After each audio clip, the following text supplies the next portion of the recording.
I'm happy to be joining you to talk about making some DIY face masks. I'm also going to try to articulate the relationship I feel like I see between these DIY face masks I've been making while in quarantine and my artist practice, which also makes face masks but of a different variety. So I'm going to show you guys how to make a DIY face mask, but first I just want to talk about what you need to get started.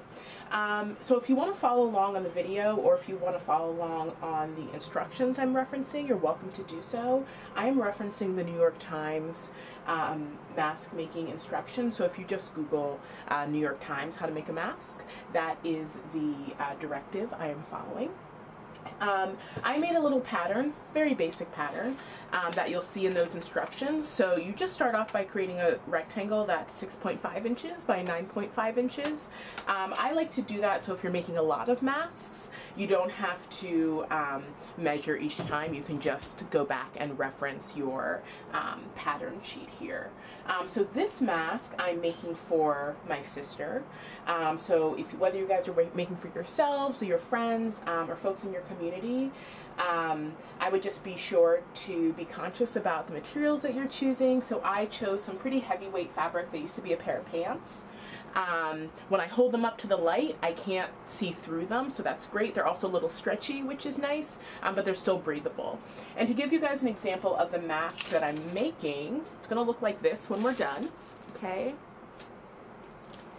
And it can cover both the nose and the mouth, which is super important. The only difference is, since these masks are for me, I made the ears close, meaning it fits perfectly to my ear size. For these masks that we're showing today, I am not gonna have them close. So it's gonna be 4 individual pieces of fabric that you tie around the back of your head. That way, when you're sending them off to someone, they can customize the fit and make sure it's nice and snug. Since my sister is not here, and I can't fit it to her ears, I am going to make the 4 individual pieces. And you can play with different colors as well. This is one of my other masks that I like. And again, you want that nose and mouth coverage. Okay, so let's back up. I said I was going to talk about supplies you need. Okay, so we have our pattern, check. You're going to need 2 pieces of fabric that are that 6.5 by 9.5 inch size. So piece 1, piece 2.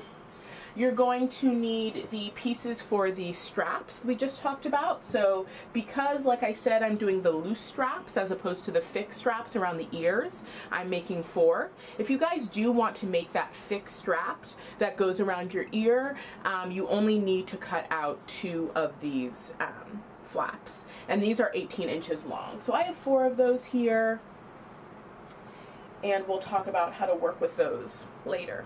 Okay, so I have 4 of those. They're 18 inches long. The directions suggest, I think they say 3/4 of an inch wide. I found that really hard to work with. So I made mine about 1.25 inches wide and 18 inches long. It's easier to do that smaller measurement if you have an iron, and I'll talk about that later. I do not have an iron, so I made them a little thicker. Okay, so I have my fabric. That's all I need fabric-wise to make my mask. I also have some fabric scissors. They don't need to be fabric scissors. Kitchen scissors, doesn't matter. Just make sure you rinse them off before and after. I have my rotary blade. Again, that is not a necessity. It just helps if you have it. I have my pin cushion with some pins and needles. My ruler. And like I said earlier, if you have an iron, that would be really helpful, but it's definitely not a requirement. The other thing about your fabrics, just make sure you give them a nice wash before you use them to make your mask. And then finally, I have my sewing machine here and some fun neon thread. You can use any thread of your choice, and you definitely don't need a sewing machine. Everything that I'm going to show y'all today you can do by hand. So do not feel put off if you don't have all these supplies. It's all about making it work with what you have on hand. So that is the start. Go ahead, if you're following along, and cut those 2 pieces of fabric at this size.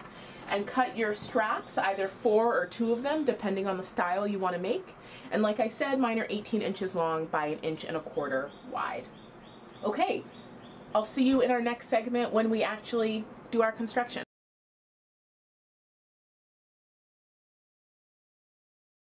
Okay, we are back. I hope you guys have gathered your materials and cut your fabric, we are going to start with those straps. So we talked in the last segment about whether you're going to choose a fixed strap that goes around your ear or whether you're going to do loose straps so you can tie them around your head. I'm going to be doing the loose straps for this version of my mask since I am sending it off to my sister and I want her to be able to adjust the fit so it's comfortable for her. So once we're done with these 4 pieces of fabric that we have, they will look like this, nice and thin. But before we get to that step, they look like this, right? They're 18 inches long and they are 1.25 inches wide. And in order to get to this stage where they are pinned and ready to sew, I need to do my pinning step. So I mentioned in my last video that it could be helpful to have an iron. Well, this is the moment for that iron to shine. This is where it really comes in handy. I find this step in the mask making process to be the most tedious, if I'm being honest. It's a little fiddly. So if it drives you mad, you can just skip it and you don't have to do it this way. The reason we do this is so that you get nice clean edges on your straps. Once they're sewn, you can see that here, there's no frayed edges. So if we were to skip this step, you would have frayed edges on those straps, which again is no big deal. So you can decide if you want to skip this or not. So if you decide to move forward, this is how it works. My piece of fabric for the ear straps is 18 inches long by 1.25 inches wide. I'm going to go from one side and I'm just going to fold it down. Okay, and then I'm going to go from the other side and meet that prior fold. So now it kind of looks like a book, right? Those 2 pieces meet each other. And I'm going to fold one more time so it's totally covered. And that is how we're hiding those seams that I mentioned. So the next step is to pin it so that it's in place and it doesn't go anywhere.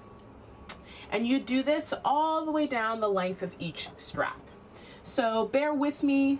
I know this part is a little boring, but it helps give you a nice clean mask. Clean looking. It'll be clean as long as you wash it and keep those hands clean no matter what. Okay.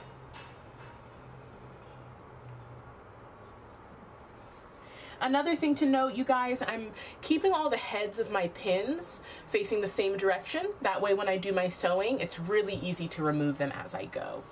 So that's just a little tip. I'm gonna keep going.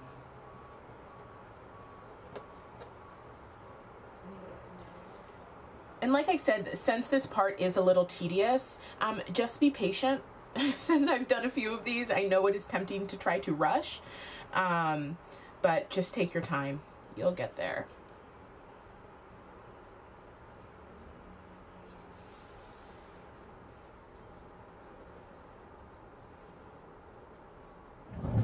Okay, so our straps are pinned and ready to go. We have 4 here. And I'm going to do one at a time, of course. So as I mentioned earlier, you guys do not need a sewing machine in order to complete this mask. So you just do everything I'm doing by hand with a needle and thread. I love this machine. It's an old machine. It doesn't do a lot of fancy tricks, but it gets the job done.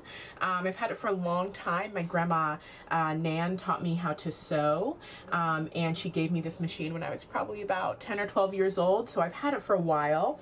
One of my favorite things it does, like I said, not lots of bells and whistles, but my favorite trick is the zigzag, and that's what I'm going to use for the straps. So I have set my machine to zigzag. And that means all of my stitches will have that zigzag pattern. I do that for a few reasons. One, the zigzag covers more surface area of the fabric when I'm stitching, so it's more likely to secure this folding that I just did. The other reason is I'm using a fun neon thread and I want it to be visible. The other reason is I'm not the best at sewing in straight lines and using the zigzag sort of hides those little imperfections as well. So I am ready to get started. Like I said, I have all of my pin heads facing me. So you can see the colors there. That way, as I sew, it'll be really easy to take them out. So I'm going to take out that first pin because I don't need it anymore. I'm going to set it in my machine, lower my foot, check that my settings are on zigzag, and I'm going to go for it. I usually do my first few stitches manually, meaning I turn that big knob on the side of the machine instead of using the foot pedal, since I do have such a small surface area and I want to make sure I don't jam my machine. So I'm doing it manually. I'm even going to back up to secure that starting stitch. Now I can go forward again, and I pretty much do it manually until I see that strap come out on the other side so I can help guide it. As I'm going, I'll be removing my needles, of course. Okay, so as I said, I was just waiting for that strap to be visible on the other side. I see it. So now I can use it to help guide me and go a little bit faster by stepping on the foot pedal. So here we go.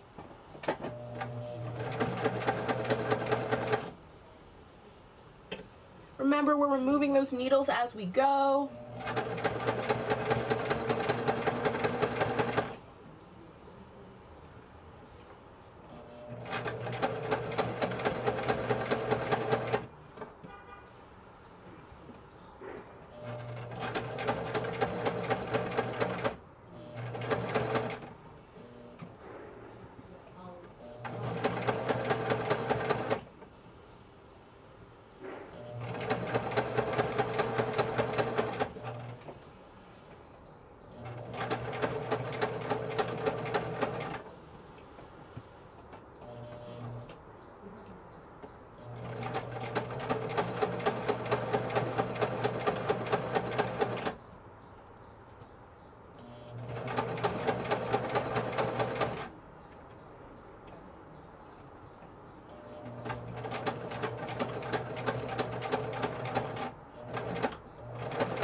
Once I'm finishing up, again, I usually go manual, and then I go in reverse to secure that last stitch so everything I did doesn't unravel. Raise my foot, remove it, and then I can cut my thread. And it's no big deal if it's not perfect, y'all. As long as it is nice and secure, you'll be fine. Okay, so that's pretty much what we're looking for. So now I just need to do that 3 more times, okay? So get that needle out or sit down at your sewing machine and sew those straps. And I will see you at the next step. Okay, let's continue. Everybody should have 4 straps that have been completed and sewn. As we talked about, if you guys are making the fitted style mask, you'll only have 2 of these straps. So now I'm going to show you how to attach them. So what we're going to do is we are basically working from the inside out. So we are having all of our straps, our exterior pieces are going to be on the surface of our fabric. We're going to do some sewing and then we're going to flip it inside out.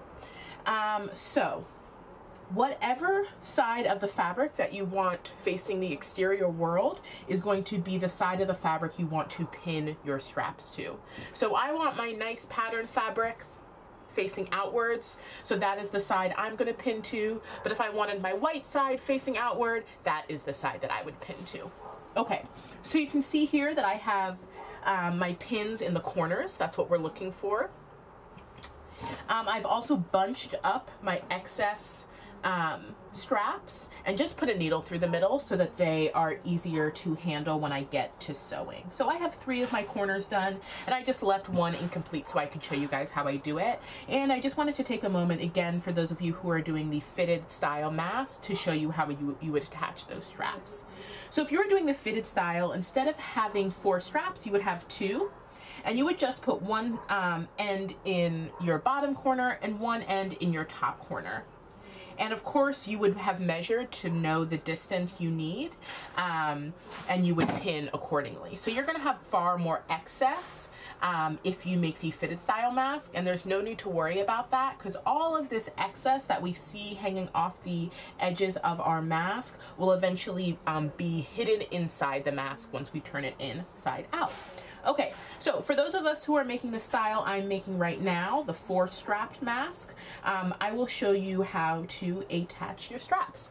So I just bend up my excess, again, just so it's easier for me once I get to sewing.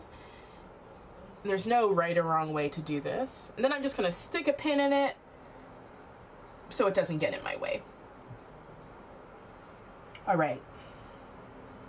And I'm trying to be consistent, but I'm definitely not measuring. I'm trying to have a pretty similar amount of excess that comes off the corner here. And I'm just doing the corner as opposed to a perfect 90-degree angle because I think it makes it a little easier to sew, but you guys can do whatever you prefer. And now you can see I have my pin in there, so it shouldn't go anywhere. And now I'm almost ready to sew. I need to take my other piece of fabric, and I want I want the side that I want facing outwards to be facing down so that my 2 pattern sides are facing each other, okay? Because remember, we're gonna turn this inside out, and these white sides will become the interior of our mask once we do this next sewing step. Okay, so you can see here it's a little lumpy and clumpy. That is totally okay. That's because we have those straps on the interior. That's also why I folded them up so they're not floating around while we're doing this work. So I'm going to line them up to the best of my ability. They are both that size that we measured using our pattern sheet. So they are both 9.5 inches by 6.5 inches. So they should line up with no problem. And I just put a pin in here to keep it in place. That's all those pins are doing, is to help me keep these pieces of fabric in place as I sew. So you can really put them wherever you'd like, but you want to keep them a good space away from the edges since we will be sewing the edges. Okay. So I'm going to do 4, one on the top and bottom, one on the left and right. And that is just to be extra cautious that this fabric doesn't move on me as it's making its way through the sewing machine. And you can see here, my fabric isn't perfect. It's not lining up perfectly. That is no big deal. So you guys don't need to worry about that if you experience the same thing. So you can see once you're done pinning, you just have a little bit of excess sticking out on each of your 4 corners. That is no big deal. Like I said earlier, anything that is on the exterior of the mask will become the interior later on. So you don't need to worry about that being visible once you're done. So you get to your sewing machine or grab your needle and thread and you can start sewing. And we are just going to sew a straight line. So I'm setting my machine to straight lines. You are going to be sewing a straight line along the edge of your mask. And I'm just going to go in about 1/4 inch or so from the edge. The big thing here that's most important is that you want to make sure you go over all 3 layers of fabric once you get to where your straps are. Okay, and of course as you get to your straps you will remove those pins so they do not get in your way as you're sewing. Trying to think if there's any other things you should note. Well, the big thing you're going to see me do is I'm going to leave a gap of about that size, so I would say what, 1.5 inches, 2 inches, empty, so that when I'm done my sewing, I can turn this inside out using that hole that I've left open. So make sure you do not forget to leave that empty space. It is essential, and I'll remind you guys as I'm sewing. Because that's actually what I like to do first. That way, I don't forget about it. So I'm going to start on the corner here. About 1/4 inch or so from the top. And I'm going to lower that foot. I'm already right on my strap, so I'm going to remove that pin right away. And like I did before, I am going to start manually. And I'm going to back it up because we want to not only secure that stitch, but really secure that attachment of the strap. So now that that is complete, I can go to relying on my pedal so I can work a little faster. And even though the pins are here, I'm still going to be holding onto the fabric to make sure that they don't move.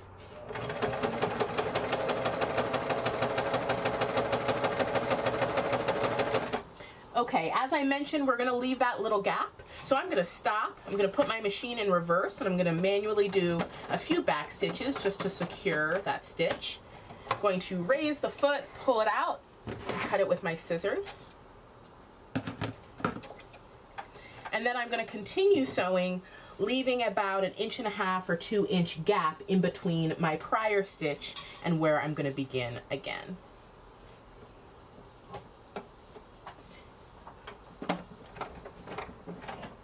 I'm going to go backwards again, secure that stitch, and now I can go ahead forward.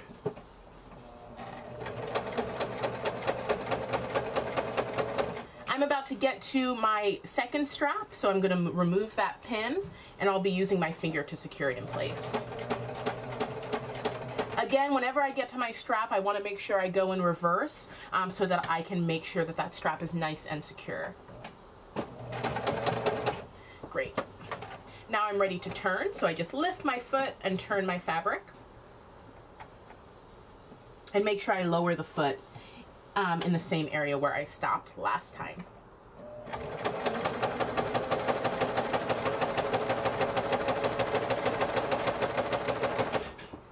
Okay, I'm getting to my third strap. I'm going to remove that pin again, keep my finger there to secure it in place.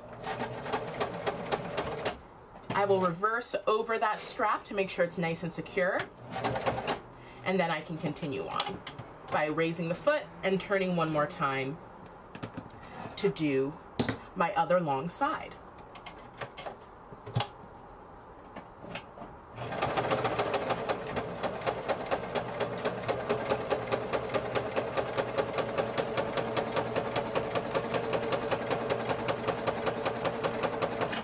Okay, I am getting to my fourth strap, so I'll remove that pin. Go backwards to make sure it's nice and secure, and then turn to do this final side.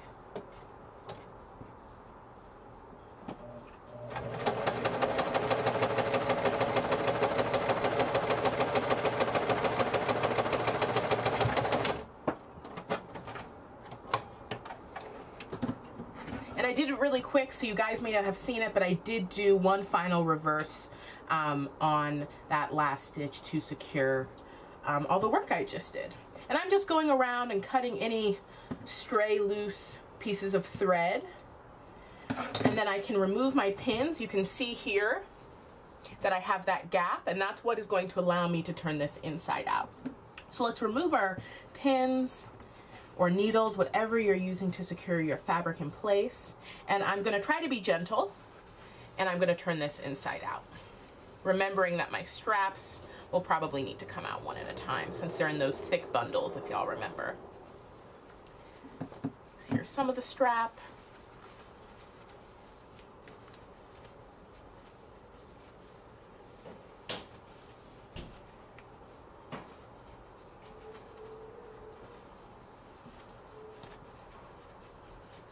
And again, you want to be patient so you don't rip all that nice stitching you just did. And of course, the bigger hole you leave, the more room you have to turn inside out. But you don't need that much space. Okay, and that looks pretty nice. I think so, right? And I think it's nice to have those straps in the corners because it allows you a little bit more control when you're trying to tighten once it's on your face. Okay. So we have our straps, we have our mask starting to look something like a mask, I think. And we'll remember that we need to close that little top section that allowed us to turn inside out at the top. So to help myself remember, I tend to put a little pin up there just so I don't forget. So I'm putting a pin up there to close it shut, and we will sew over that momentarily. Okay. So first, we need to put in the pleats in our mask. So the reason you guys sometimes see masks that have pleats is because they allow the mask to be adjustable in size. So you can sort of stretch it out because of those pleats. So that's what we're going to do here. The instructions that I'm referencing suggest that you do 4 pleats. You guys can do as many pleats as you like. Of course, the more you do, the more flexibility and convertible style the mask will have. I recommend doing at least 3 so that it can serve its purpose. And all you do is fold and pin. And I tend to just do one pin on each side. And you can see here, I'm not even measuring, so it's not going to be perfect. If y'all want to measure and have each pleat that the same width, that's totally fine. But I am just going to go freestyle here.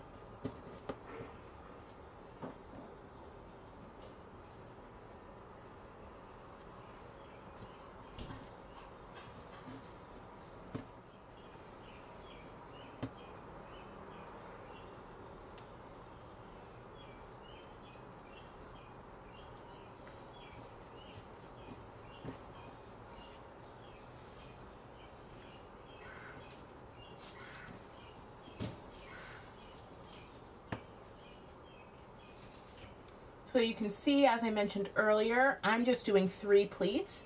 Let me know if you guys have more success doing 4. I tend to feel like I don't have enough fabric to do 4. If I made that first pleat smaller, maybe I would have, but typically on all the masks I've been making, I've just been doing 3 pleats, and they sort of have been shrinking in size as I go down the mask. So you can see my first pleat is the largest, my second pleat is maybe medium, and then my third and final pleat is probably my teeniest one. But like I said, I'm not too concerned about it being perfect. Once it's sort of unfurled on your face, you can't really tell. Alrighty, and I have that top pin there again to remind me that that is my gap from earlier that allowed me to flip this inside out. So great, this is pretty much what our final product will look like. What we're going to do next is we're going to go around each and every edge using a top stitch, meaning we're just sewing the top of our surface. And I'm going to revert back to the fun zigzag setting on my machine so that we can see some of the fun colors of my thread as we work. And like I said, I am not measuring when I do this top stitch or folding these pleats. And if you would like to, you're welcome to do so. And the directions that I referenced to you guys have specific measurements for you there. But I haven't had any issues so far in freestyling. Okay, so grab your sewing machine or your needle and thread, and let's do this final step. I'm going to start at the top. Because I want to take care of that gap that we have from our prior step. And I'm keeping the straps sort of wrapped up with the pin just so they don't get in my way. Great.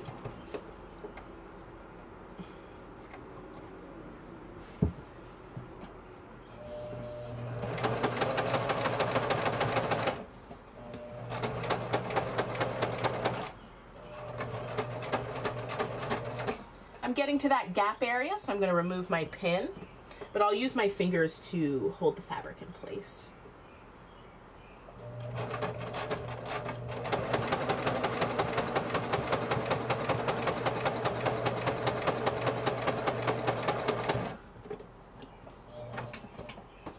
Okay, I don't go all the way to the edge. I would say I probably leave about 1/4 of an inch or 3/4 of an inch, and then I turn and switch and go in the other direction.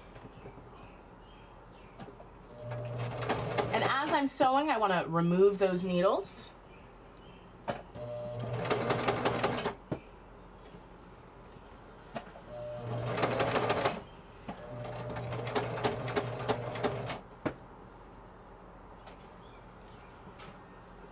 And even though I'm removing my pins and needles as I go, I'm still trying to use my fingers to secure those pleats in place as I sew.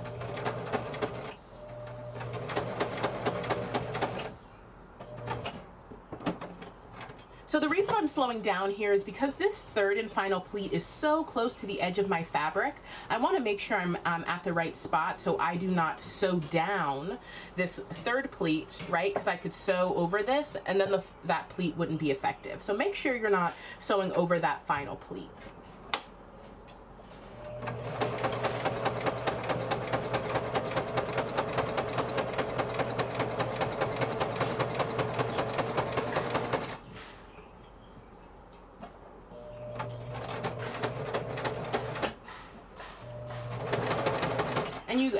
And you see me slowing down, and that's because I'm trying to make sure I don't sew over that final pleat as I'm getting to my last edge here.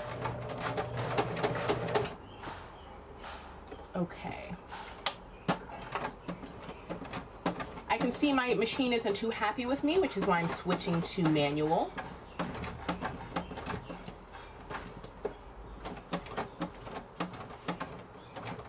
And now I'm going to raise my foot and turn.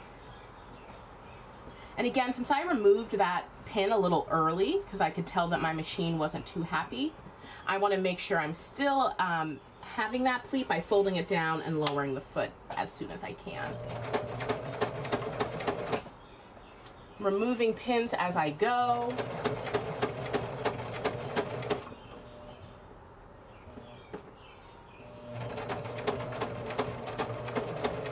And then just as all of our other stitches, since this is our final stitch, I'm going to go in reverse to make sure I secure all that work I just did. Great. Remove my work, and I will go around and I will cut the excess threads.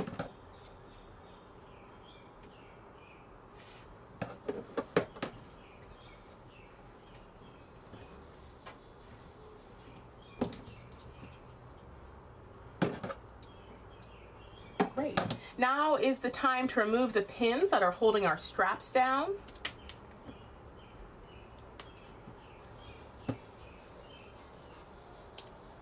And you guys can see that I went over some of these edges with my fabric scissors to make sure I don't have any excess threads and that I have nice clean edges. Of course, you could sew those over as well if you'd like to.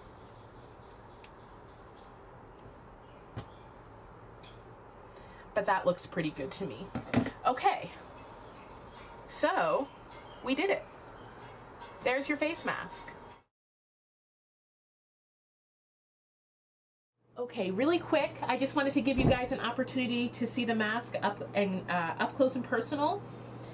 So you can see we have 3 pleats here with our 4 individual straps so that we can easily tie it around the back of our heads.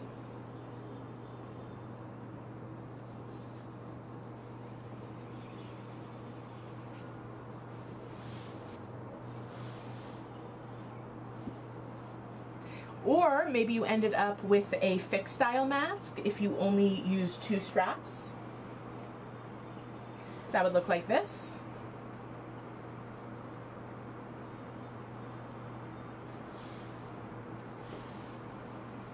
And either way, before I send these off to my sister in Philadelphia, or before you share them with your friends or family, be sure to put them through a cycle in the washing machine and let them air dry so you are sharing safe and sanitized masks. So in my first segment, I was mentioning to y'all that I've been trying to think about ways that these DIY face masks that I've been making and the masks that I make in my own artist practice before COVID-19 and face masks wearing out in public was a part of our daily lives, I was making self-protective face masks that I used in the context of private performance with textile objects I was making in my studio. And I really think that there is this connection between these face masks and the face mask that I showed you today. Not quite sure what it is yet, but I think that there's something there. So I wanted to share these performative style masks that I have been making. If you're interested in these masks, you can always head to my studio website, which is kellytaylormitchellstudio.com, which has images of more of these masks. The mask I'm going to show you today is an in-progress piece. I finished the embellishments, but I still have some more work to do with some found objects. But I also am thinking about these masks in the context of Yoruba culture, African syncretism, candomblé, specifically Egungun-style masks, which is a mask that you use to cover your face. And often these masks include full body costumes to totally cover the wearer's body so that they can embody and connect with an ancestor. Or in the context of candomblé, so that they can embody and connect with an orisha. Of course, I do not have the spiritual prowess of these spiritual leaders and community members who are often doing this work, but I am trying to connect with my history and my ancestors. A lot of my work and practice links up with oral histories, and sometimes there's limited access to oral histories. So thinking about ancestral memory and trying to connect in that way is sort of how my practice has started to shift and grow. So I think this is my 4th or 5th mask that I've made so far, and I can put it on for y'all. You can see the back is made of mesh, so I am able to see out of the mask, even though it does cover the entirety of my face.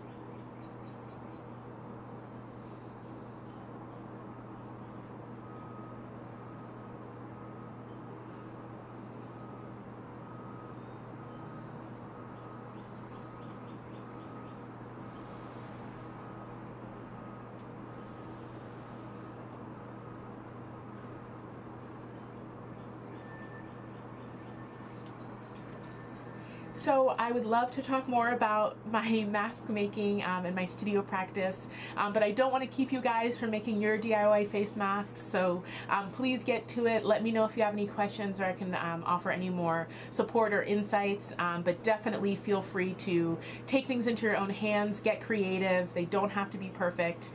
Definitely embrace the accidents. I know that I do. And I hope to be able to connect in some way, even if that's just in the comments of this Instagram post. And if you're interested, be sure to check out my website or Instagram to learn more about my work, and we can continue conversations in that way as well. Well, I wish you guys the best of luck. I hope you're healthy and well and doing your best to stay positive. Thank you very much. Bye.